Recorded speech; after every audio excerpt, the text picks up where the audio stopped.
رضی اللہ تعالیٰ عنہ فرماتے ہیں خرجت مع عبداللہ، حضرت عبداللہ ابن مسعود کے ساتھ میں جمعہ کی نماز پڑھنے کے لیے نکلا تو فوجد ثلاثة وقد سبقوه، 3 آدمی ہم سے پہلے بیٹھ چکے تھے نماز جمعہ کے لیے۔ ایک تو آج کا مسلمان ہے کہ ہم نے سمجھا بس ہم نے جمعہ کے فرض ادا کرنے ہیں، ہم گھر بیٹھے رہیں یا تیاری ہی ایسی سستی سے کریں کہ آخر میں ہم جائیں جب جمعہ کی دوسری اذان ہو رہی ہو، خطبہ بس آدھا سنیں آدھا نہ سنیں، یا ہم اپنی سنتوں میں لگ جائیں، پھر اس کے بعد ہم فرض پڑھیں اور پھر اس کے بعد ہمارا جمعہ ختم۔ ایک تو مصیبت یہ ہے کہ آج کل وہ علم کی بھی ربانی ہے نا، یوٹیوبر کی بات کر رہا ہوں، جنہوں نے آپ کو یہ بھی ذہن دے دیا بس آپ فرض پڑھیں اور باقی نمازیں چھوڑیں۔ 1400-1500 سال جو آپ کو سمجھائی جا رہی تھی مسلمانوں کو بات، یار کون کہتا ہے بس فرض اور سنت برابر ہے، ہر چیز کا اپنا درجہ ہے۔ میں یہ نہیں کہہ رہا کہ سنتے بھی فرضوں کے برابر ہیں، یہ نفل بھی سنتوں کے برابر ہے، یہ فرضوں کے برابر ہے، لیکن ہمارے نوجوانوں کو یہ سکھایا جا رہا ہے کہ فرض پڑھو نکلو، کیا ہے سنتے کیا کرنی ہے، نفل کیا کرنے ہیں۔ اور پھر یہ اس پہ باقاعدہ لیکچر موجود ہیں، وہ کہہ رہے ہیں کہ جی جمعے کے تو ہیں ہی فرض، بس 4 سنتے ہیں، یہ مولویوں نے بنائے ہوئے ہیں کہ آپ کو کہتے ہیں سنتے پڑھیں، وہ کون سا مولوی پڑھا نہیں کہ آپ کو کہتا ہے کہ سنتے یا نفل جو ہے، نفل کہہ رہے کہ نفل جو ہے وہ نماز کا باقاعدہ حصہ ہے۔ یہ تو اللہ کے نبی نے سکھایا ہے کہ اگر پڑھو گے تو تمہارے ثواب میں اضافہ ہوگا۔ پہلے یہ تھا کہ ان چیزوں کی فضیلت بیان کر کے نا سنتوں کی اور نفلوں کی ہماری نسل کو سمجھایا جاتا تھا کہ یہ زیادہ سے زیادہ اسلام کی طرف آئے،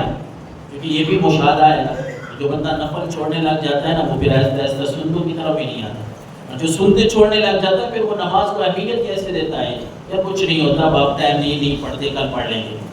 وہ پھر خام خواہ پہ چھوڑنے لگ جاتا ہے، اور پھر یہ ہو جاتا ہے کہ فرض چھوڑنا ہی شروع ہو جاتا ہے۔ بھئی کسی نے نہیں لکھا، آپ کو اگر کسی کتاب میں وہ چھوٹی چھوٹی کتابیں نمازوں کی بنی ہوئی ہے نا، وہ ان پہ بڑا اعتراض ہے، وہ جی نماز کے خانے بنے ہوئے ہیں، اس پہ لکھا ہے زور کی 4 فرض ہیں، 4 سنتے ہیں، 2 سنتے ہیں، 2 نفل، وہ نفل بھی نماز کا حصہ بنا دیا۔ بھئی آپ نفل کوئی نماز کا ایسا حصہ نہیں ہے، لیکن آپ پڑھیں تو صحیح۔ اللہ کے نبی نے کیسی کیسی باتیں بیان فرمائی، حضور نے تو فرمایا جو نفل زیادہ پڑھتا ہے وہ اللہ کے قریب زیادہ ہوتا ہے، وہ اللہ کے قریب ہوتا ہے، اور جو بندہ نفل پڑھ کے جب اللہ کے قریب ہو جاتا ہے تو اللہ کے نبی نے فرمایا، پھر رب فرماتا ہے، یہ حدیث قدسی ہے، مفہوم میں بیان کر رہا ہوں، یہ بندہ جب رب کے قریب ہو جاتا ہے تو اللہ کے نبی نے فرمایا، رب فرماتا ہے پھر میں اس کے ہاتھ بن جاتا ہوں جن ہاتھوں سے وہ کام کرتا ہے، میں اس کے پاؤں بن جاتا ہوں جن پاؤں سے وہ چلتا ہے۔ یعنی اللہ کے نبی صلی اللہ علیہ وسلم نے اتنی فضیلت بیان کی ہے، اور آج ہمارے میں بات اس پہ کر رہا تھا کہ ہم نے تو سمجھا ہے نا، بس ہم نماز جمعہ کے لیے آئے کہ وہ آخری منٹ ہوگے، آخری خطبہ ہوگا، بس ہم نے وہ چند باتیں سننی ہے یا وہ دوسری اذان سننی ہے فرض پڑھنے، اور بس۔ حضرت عبداللہ علقمہ فرماتے ہیں کہ میں حضرت عبداللہ ابن مسعود رضی اللہ تعالیٰ عنہ کے ساتھ جمعہ کی نماز کے لیے نکلا، فوجد ثلاثة وقد سبقوه، 3 آدمی ہم سے پہلے بیٹھے تھے، 3 آدمی پہلے بیٹھے تھے، فقال رابع 4، حضرت عبداللہ ابن مسعود کہنے لگے چلو چوتھے تو ہم آ گئے ہیں، 3 پہلے بیٹھے ہیں، چوتھوں میں ہم کا شمار ہو گیا، اور پھر فرمایا وما رابع 4 ببعید، کہ علقمہ پریشان نہ ہو، آپ نے یہ سمجھا کہ پہلے 3 بیٹھے ہم چوتھے نمبر پہ ہیں، شاید ہمارا ثواب کوئی کم ہو جائے گا، نہیں، فرمایا حضرت عبداللہ ابن مسعود نے فرمایا علقمہ جو چوتھے نمبر پہ ہم آئے ہیں اللہ کی رحمت سے دور ہم بھی نہیں ہیں، رب کی رحمت کا حصہ ہمیں بھی ملے گا۔ اور پھر حضور کی حدیث سنائی حضرت عبداللہ ابن مسعود نے، انی سمعت رسول اللہ صلی اللہ علیہ وسلم ان الناس یجلسون من اللہ یوم القیامہ علی قدر رواحہم الی الجمعات، کہ میں نے رسول اللہ صلی اللہ علیہ وسلم سے سنا، حضرت عبداللہ ابن مسعود فرما رہے ہیں کہ میں نے خود رسول اللہ صلی اللہ علیہ وسلم سے سنا کہ اللہ کے نبی نے فرمایا کہ بے شک لوگ اللہ کے ہاں قیامت والے دن اللہ کے ہاں جو لوگ بیٹھے ہوں گے نا، وہ بھی اسی ترتیب سے بیٹھے ہوں گے جس ترتیب سے وہ جمعہ کی نماز پڑھنے کے لیے آتے ہیں۔ جو جمعہ کی نماز پڑھنے کے لیے پہلے آتے ہیں وہ اللہ کی رحمت کے زیادہ قریب بیٹھے ہوں گے،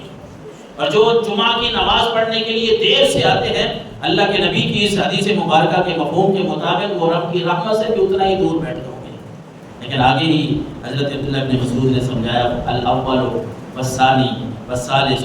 کہ اللہ کے نبی نے فرمایا تھا پہلے کا اپنا ثواب ہے، دوسرے کا اپنا ثواب ہے، تیسرے کا اپنا ثواب ہے، ثم قال رابع 4 وما رابع 4 ببعید، کہ اے علقمہ جو میں نے آپ کو بات کہی ہے نا کہ ہم بھی رب کی رحمت سے دور نہیں ہیں، یہ میں نے اپنی طرف سے نہیں کہی، یہ اللہ کے نبی نے فرمایا ہے کہ پہلے کا ثواب بھی اپنا ہے، دوسرے تیسرے کا بھی، اور جو چوتھے نمبر پہ آتا ہے رب کی رحمت سے وہ بھی دور نہیں ہوتا۔ رب اس کو بھی ثواب عطا فرماتا ہے، رب کی رحمت سے وہ بھی دور نہیں ہوتا۔ اور بغیر عذر کے جمعہ کی نماز کو چھوڑنا، جمعہ کو چھوڑنا، اس کے بہت بڑا وبال ہے، بڑی گناہ ہے۔ جس طرح اللہ کے نبی صلی اللہ علیہ وسلم نے شروع میں ہم نے حدیث بیان کی کہ اللہ کے نبی نے فرمایا لوگوں کو بتا دو کہ جمعہ کی نماز چھوڑنے سے، ترک کرنے سے باز آ جائیں۔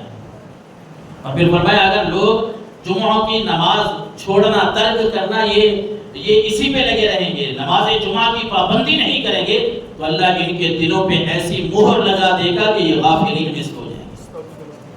استغفر اللہ ربی من کل ذنب واتوب الیہ۔ اور حضرت عبداللہ بن مسعود فرماتے ہیں نبی پاک صلی اللہ علیہ وسلم نے فرمایا کہ قوم یتخلفون عن الجمعہ، جو قوم نماز جمعہ سے پیچھے رہ جاتے ہیں، نماز جمعہ ادا کرنے کے لیے نہیں آتے، لقد حممت ان امر رجلا یصلی بالناس، اللہ کے نبی نے فرمایا دل تو یہ کرتا ہے کسی کو کہوں کہ تو نماز جمعہ پڑھا، نماز پڑھا، ثم احرق علی رجال یتخلفون عن الجمعہ بیوتهم، اور میرا دل یہ چاہتا ہے کسی کی ڈیوٹی لگاؤں کہ وہ نماز پڑھے اور میں جا کے جو جمعہ کی نماز کے لیے نہیں آئے ان کے گھروں کو میں جا کے جلا دوں۔ اللہ اکبر، استغفر اللہ ربی من کل ذنب واتوب الیہ۔ اتنی بڑی اور سخت وعید اور سزا اللہ کے نبی صلی اللہ علیہ وسلم نے سنائی کہ میرا دل یہ چاہتا ہے کہ جو جمعہ کی نماز پڑھنے نہیں آتے ان کے گھروں کو ہی جلا دیا جائے۔